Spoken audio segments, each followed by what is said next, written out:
Imagine, it's 1997 and I'm just entering college.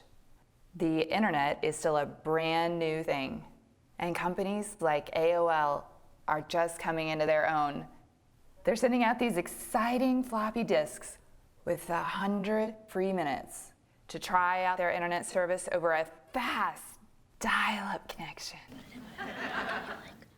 I have a computer before my friends, and I wait for those disks to come in the mail. Man, the sound the dial-up modem makes when it connects gives me goosebumps. Startups are popping up everywhere, and getting huge investments was easy. Young kids about my age are getting funding for companies, and they have more money than they know what to do with. I love computers. I go to college to learn all about them and all about the internet. I study computer and systems engineering at a little engineering school in upstate New York. It's like a combination of computer science and electrical engineering. I learned to solder parts together, to build websites, and to code in so many different computer programming languages, including Fortran 77, C, and HTML. It's the perfect degree. It guarantees me a job when I graduate. Not only that, it guarantees me a great paying job. Well, that was true until about halfway through my pricey private school education when things changed completely. The dot-com crash happened and the dot-com boom was over. The recruiters that normally came to our school to hire students, they canceled their visits. Not only did they cancel their visits, but the jobs they were hiring for were canceled too. I was terrified. The entire job market had just changed, and I wasn't even the best student to begin with. My friends were the ones with the straight A's and the perfect SATs, not me. I wondered how in the world I'd survive. In fact, in a number of my computer programming courses, I'm the one who helps to organize the team and put the presentation materials together. Writing computer code feels difficult to me. That's why I help with the presentation materials. Or so I think. About halfway through our senior year, one of our professors asks us to write a story about someone who's made a difference for us during our time in school. And to my surprise, one of my super smart classmates writes about me. He says, I have a thing for bringing people together and for making our projects make sense. It was something I never thought of and I never considered. Maybe it's not that I'm bad at one thing. Maybe I'm good at something else. And with that, I started to explore alternative career paths. I mean, what could I do other than computer programming? What transferable skills did I have? Well, I applied for a project management position at a little logistics company called FedEx. You might have heard of them.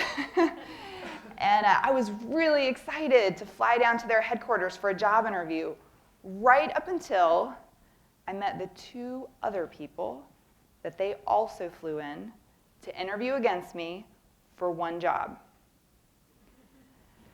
I remember meeting those people and feeling in total disbelief that a job interview could be structured this way. I mean, it was like Interview to the Death or some kind of weird gladiator movie.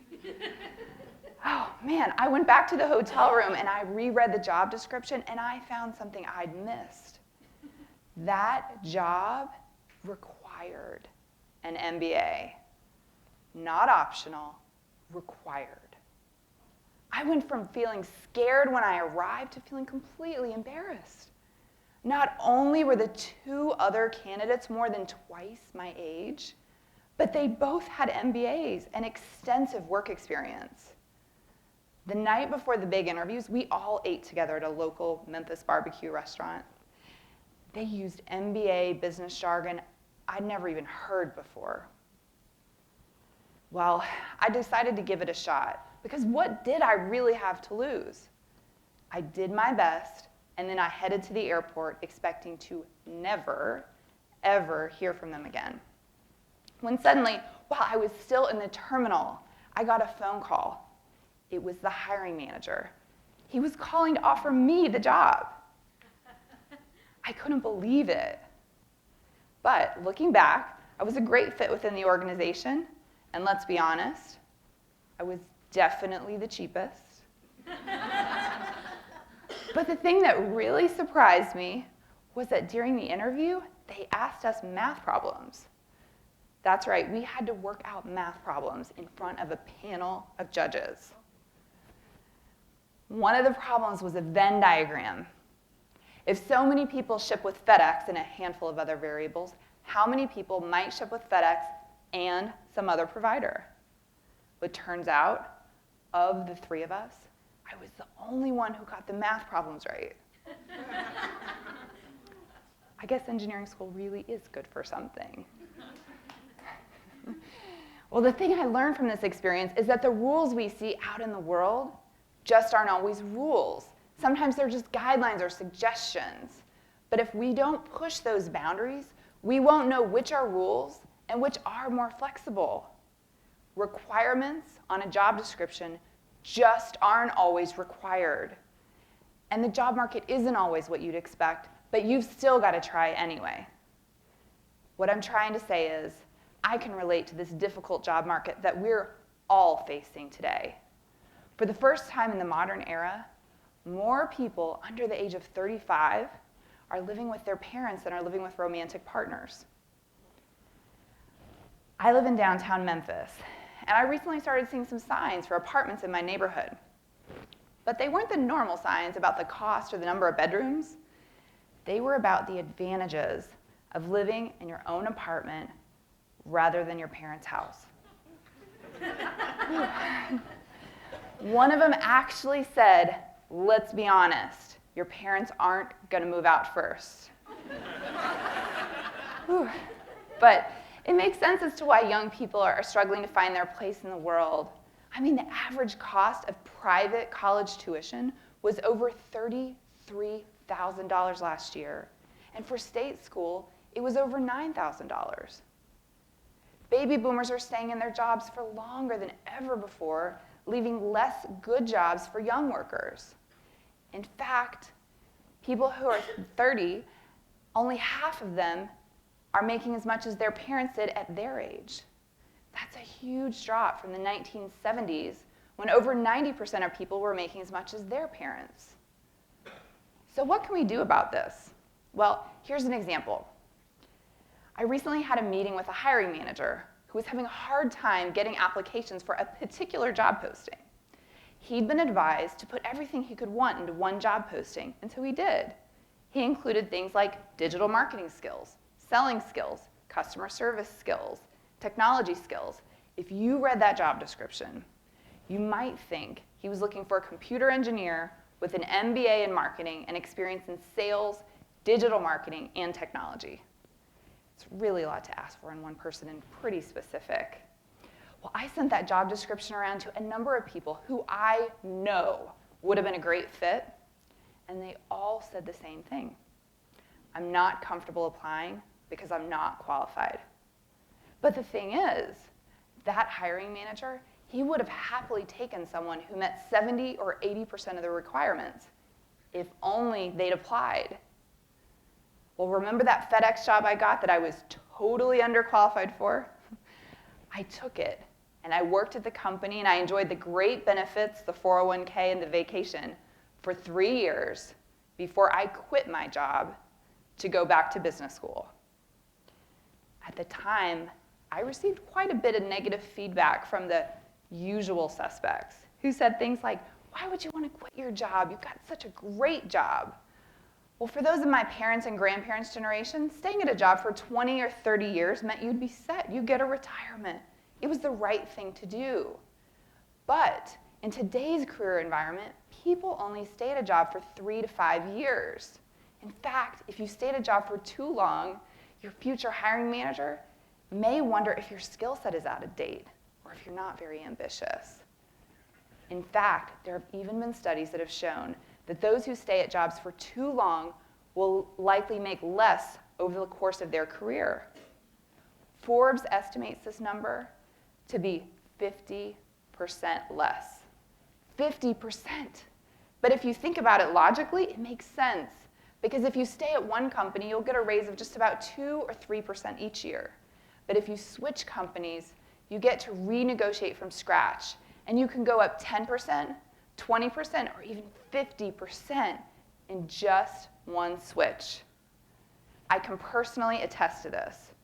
Twice, I've negotiated up my own salary over 50%, and once, I've doubled my salary. This is a great incentive to never stop looking for a job. It's also a great incentive for companies to spend less time and less energy training their existing employees because turnover is so high. This puts the burden back on you to pursue your own education and your own training on your own. Don't assume that your company will send you to some special course. Go out there and do it. Otherwise, someone will pass you by who's pursuing their own training and their own skills on their own. This is exactly why I quit my job to go back to business school. That and to interfere with my own career path yet again. I entered what I initially thought would be a 20-month program, and I ended up graduating in 15 months. At the end of the program, I had a number of great job offers, including one that paid twice what I was making before business school. Sounds pretty good, right? In theory, yes, but it was twice as much money to do the exact same kind of job I had before business school, but just for a different company. And I didn't quit my job to go back to graduate school to make twice as much money doing the same job, but just for a different company. I'm ambitious, and frankly, that sounds boring. I wanted to switch departments and go up the company ladder. So can you guess what I did? Yep, I turned down every job offer. It was scary, because at the time I wasn't working, and I didn't know how I'd pay the rent. But I had faith in my abilities, and I knew that if I could finish school early, I could take a little time to think about what I'd like to do for work if I didn't have to do anything. Well, my decision honestly scared me for a really long time. And I kept a copy of that big offer letter nearby, and I'd look at it whenever I was feeling uncertain about things. At the time, it was a lot. But then the strangest thing happened. I learned about this new field called digital marketing. I knew how to build websites, and I had a pretty good sense for marketing. I became an affiliate marketer. It's this kind of marketing where you promote products online for companies, and then you take a commission on their sales. I sold a whole lot of shoes for this website you might have heard of called Zappos.com. And after a while, I built up my skills enough to land a full-time digital marketing job on my own. It was a game changer. I became a director of digital marketing at a well-known home services company, and later a vice president at a large bank. In today's career environment, you don't get bonus points waiting for your boss to tell you you're good enough. Don't wait, and don't let the fear of failure stop you from trying. As someone once said, formal education will make you a living. Self-education will make you a fortune.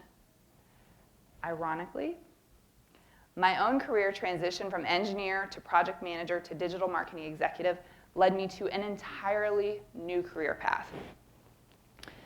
It turns out I really like interviewing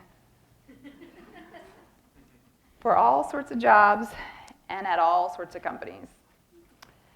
It's kind of like an obsession. Yep. I once snuck onto a graduate school campus where I did not go and posed as a student there in order to get a job interview. It worked. When word got out about my love, people started asking me for help with their careers as a career coach. And now I get a chance to see inside the secret process that we're all in the middle of. And do you know what makes some people more successful than others? They don't wait for permission, and they never assume a company isn't interested in them or that they're not qualified. Let me leave you with this. Finding your path isn't going to be easy. It's not going to be straightforward, and it may take a while to put all the pieces together. In fact, you may find that you're always working to put another piece into the puzzle. But it is absolutely worth it to take a risk, to interfere with your career, to find something that you truly love. Thank you.